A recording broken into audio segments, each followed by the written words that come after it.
I grew up in California. In my 20s, I moved out to a place in rural Idaho where my girlfriend's family lived. I only lived out there with her and them for about 6 years before her and I split up. Actually, it was a really rough breakup, and when people always talk about the one that got away, well, that was her. However, I'm not here to bore you with lost romance. I wanted to write to you because of the things that I saw while I lived with her family and her during that time.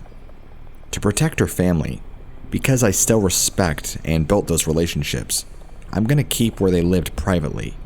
I can tell you it was southern Idaho, and it was a very, very rural area. The Snake River wasn't extremely far away. There's some hints. Now, nearby where her parents lived was a medium-sized farm. Maybe not even a farm, but I know for certain that they raised livestock. I can't remember if I saw many cows, but I do remember seeing a ton of goats and pigs, so who knows what kind of operation they were running. Never saw the people, nor did I meet them. This is relevant and important at the time. I was working at security at this nearby company, doing the night shift gig. Sometimes I wouldn't be there till 11 p.m. Other nights it was 2 a.m. My schedule varied on and off. There were a couple of nights that I remember seeing this tall, super skinny dog walking on 2 legs coming out of this old fence from that farm with a dead pig or goat in its arms.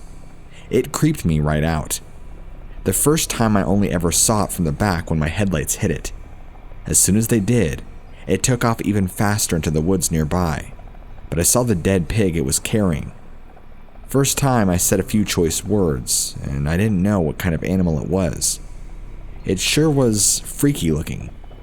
I don't know what kind of animals lived out here. I don't think I ever really once thought about werewolves or Bigfoot or any of that.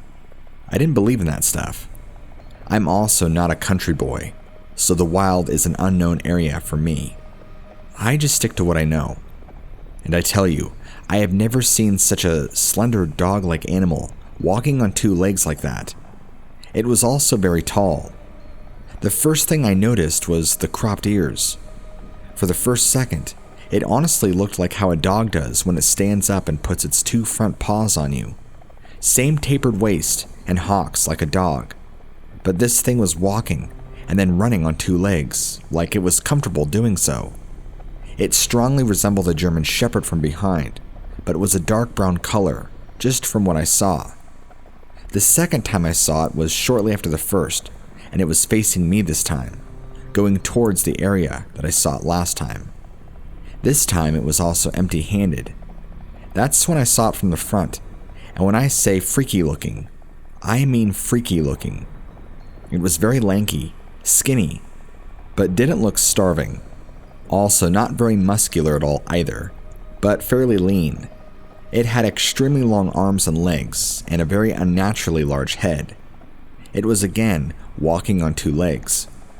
I never once thought werewolf because it didn't resemble a werewolf or anything that I'd ever seen.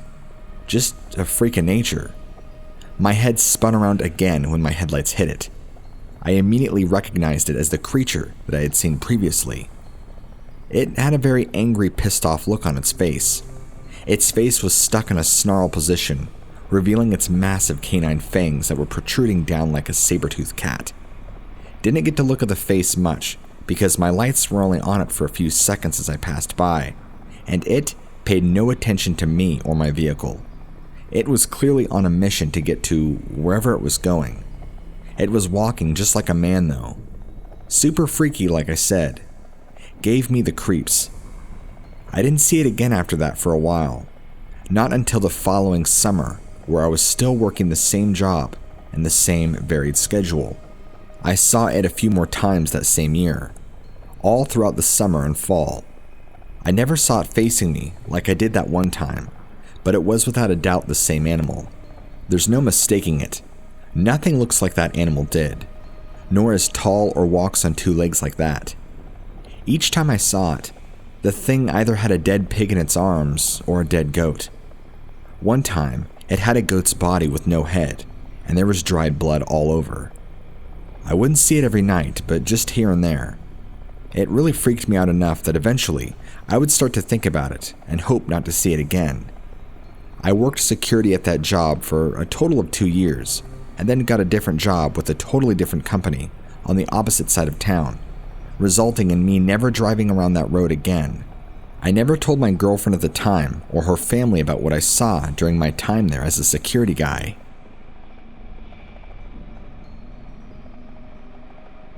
I spent some time years back in my small travel trailer, being out on the road, enjoying seclusion away from people and things. Since I primarily work from home and only really need the internet a couple of days a week, I spent most of my time in the middle of nowhere, enjoying the solace of the wilderness around me. At night, I would start fires, have a beer or two, and crash out in my small bed in my trailer. Because of the experiences I had, on 2 separate occasions, I've certainly slowed down on my camp rendezvousing for the time being, and just learned to settle with a piece of property to call my own. Thankfully, I have not dealt with anything as I did in my trailer here, which is nice. On 2 separate occasions, I was parked at different national parks, one in Oklahoma, the other in Kansas. Both times I heard the same really low rumbling noise. It was like a growling outside of my trailer late at night. My trailer is very small, so there ain't much to protect me if, say, a bear wanted to come and charge me and eat my face off. I didn't have any real forms of protection on me either, other than a large hunting knife. Not near enough to ward away any serious predator or threat. Stupid me, I know. These low rumblings would grow in volume and then decrease in volume over and over. The intervals were random, and they'd be going on all throughout the night, all around my trailer. It sounded like a big wolf, but it was also so loud and powerful that you could feel the bass vibrations through your body. Whatever was making those growling sounds had to possess a massive set of lungs on them and be far larger than any bear. It made me get out of there real fast. The second time it happened, I didn't waste any time. I heard that same growling noise in the middle of the night, and man, I got up out of my sleeping bag and just ripped it out right out of there. I don't know what kind of animal it came from, and frankly, I didn't care long enough to stick around. What I do know is that of all the animals it could have been, a bear and a mountain lion do not exhibit those behaviors like that. The first night, this animal stuck around most of the night and circled my trailer. I'm certain wolves don't even behave this way.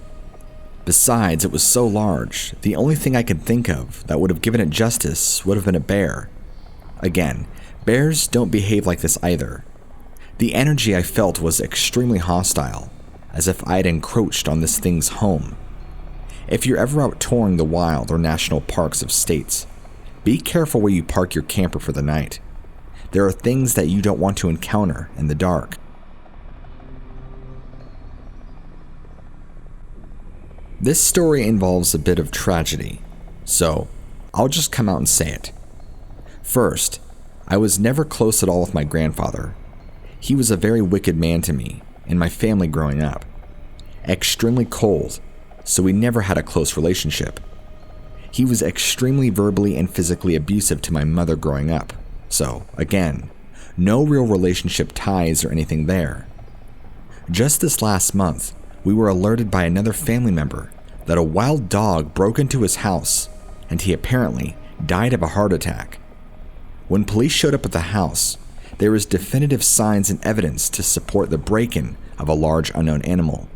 Everything pointed to a canine. My grandfather was found on the living room floor, dead. He had died with a horrified expression on his face, and it was later revealed that he passed away from cardiac arrest. A family member found him and called the police, and they investigated. My family and I didn't find any of this out till recently, when the family member who discovered him called us to tell us personally. He lives in an entirely different state, so again, we have no real ties with him, nor have we seen him in some time. I do know that he lives alone in a small house with no neighbors. I don't know where he lives geographically speaking, but I know it's not in town.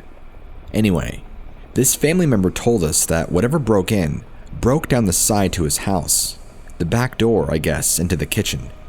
It had been ripped off or broken off entirely off its hinges, and large muddied canine-like tracks and marks were all over the kitchen and floor.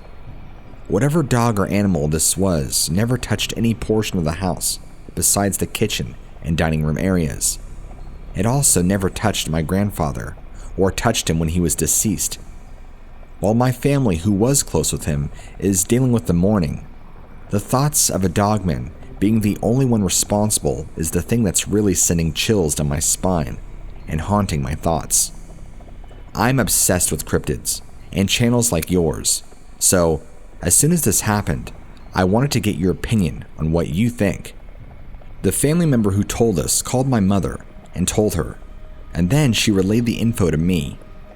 None of my family knows or really believes in any of that stuff, but when I was told all of this, it rang a huge bell, a huge red flag.